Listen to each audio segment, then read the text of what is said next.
Hello everybody, this is Julia from Just One More Card, and today I'm showing you a neat technique that is heat emboss resist. And I came back to this technique because I wanted to create a fall card but use stamps by my favorite things that I already owned. So this is the Buildable Bouquet stamp set, and I'm using my embossing buddy here on a piece of watercolor cardstock. Since I'll be embossing a lot, I really want to make sure that the white heat embossing will only be where I stamped those images with Versamark. And the embossing buddy really helps to make sure that this doesn't happen. I'm doing this in stages. I'm stamping, and then I'm heat embossing, and then I'm stamping again, then I'm heat embossing again, because that is easier than doing the entire panel at once. Here I'm doing the heat embossing with my heat gun.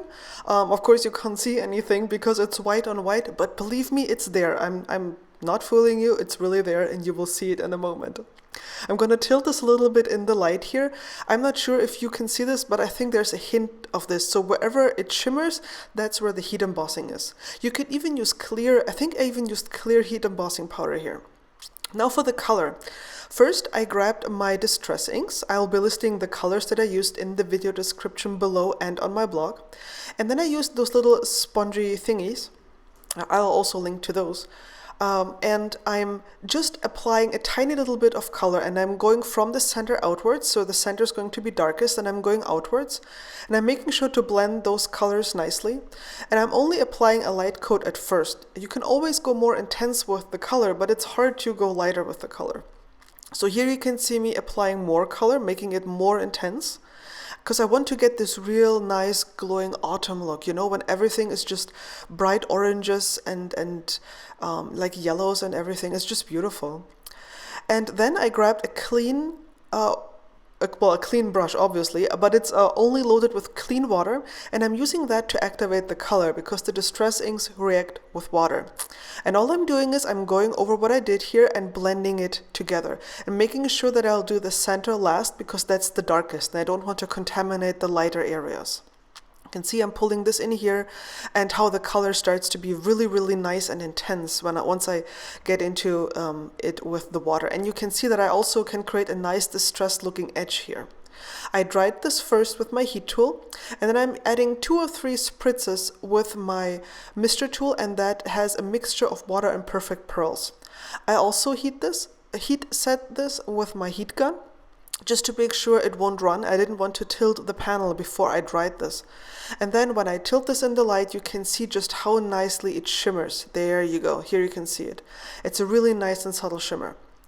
Now for die cutting the sentiment, I'm applying some double-sided adhesive to brown cardstock.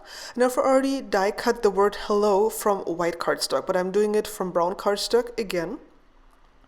I'm just cutting out here the cardstock, and then I die cut this. I'm using my scissors to get it out because my pokey tool was somewhere and I don't know where it was because I didn't clean my craft desk properly. So there, that's what happens. And then I peeled off the back from the the adhesive on the back of this brown cardstock, and I'm adding it on top of the white cardstock, and I'm doing it so that they are slightly offset, so there's like a white shadow underneath the brown word. And I wanted the brown to be on top because it's a more intense color. The white would have gotten lost on the card because the colors are already very bright. Before I adhere that panel to my card base, I'm using some baker's twine to wrap around it, doing it like this. And then I'm going to grab my my tweezers, craft tweezers, to hold this in place, because craft tweezers are awesome because they're by default closed, so they're very nice to help with bows. And then I put some foam tape on the back of this watercolor panel, and I'm adhering it to my card base, right so, like so. And I put some foam tape on the back of the hello, and I'm adding it to the card base as well. There we go. There we have it. And of course I had to add some sequins by Pretty Pink Posh. I'm using the new 3mm sparkling clear sequins. And then I have those nice brown espresso sequins in the 4mm and 6mm size. And they're just perfect for this fall card to enhance that nice fall feeling. Here's a close-up of this offset die cut that I did and those sequins. You can also see the nice distressed edge I got here by adding the water to the to the panel, and here you can see some of the shimmer. It's hard to see in the photo, but believe me, it's there. This is some of the shimmer that I added with the Mister tool and the Perfect Pearls, and here's the entire card. I hope you got inspired to look at your stamp sets and see if you can use them year-round for seasonal themed cards. Thank you so much for watching. I hope you got inspired. And if you want to see other options of how to create fall cards or enhance existing images, check out these two videos here. If you like, please subscribe to my channel, and I'll catch you again soon. Bye bye.